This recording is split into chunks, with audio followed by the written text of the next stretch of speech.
And would it be possible, Patrick, for you to describe a little bit about who you are, how you roll,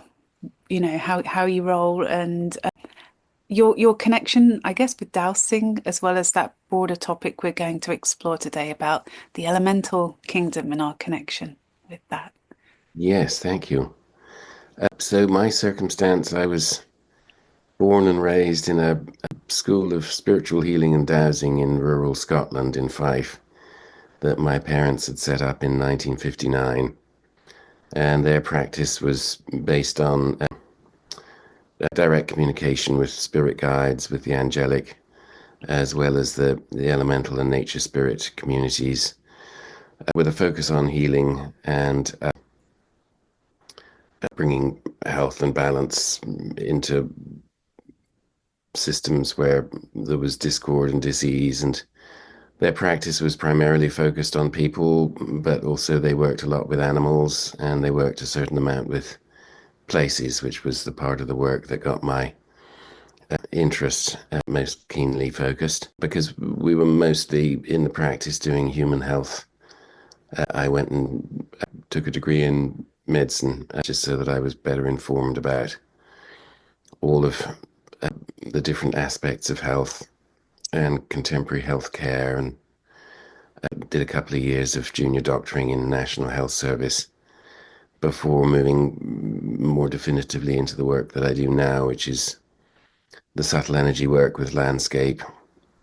And I got into it first very much from a healing aspect. The dowsing community is well familiar with geopathic stress, Mm. where at one point World Health Organization declared that 30% of our buildings were sick buildings based on a criteria of 20% or more of the occupants having health or comfort problems arising from the site. So Mm.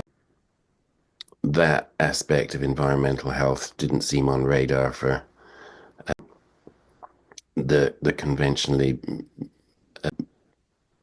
home, well, yeah, hospital, and particularly the hospital-based medicine wasn't really looking at environmental impact outside of air or water qualities. Mm. So that took me into the work and just jobbing around, working with sad or grumpy dragons, and then all the things that go with that, the ghosts, the curses, the residual energies, the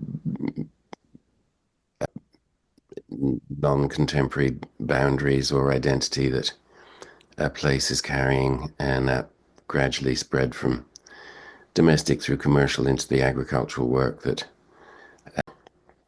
has allowed me to really develop and understand those processes in the growing system, both plants and animals, as well as navigating and negotiating with wildlife as to how the system can support everybody in it.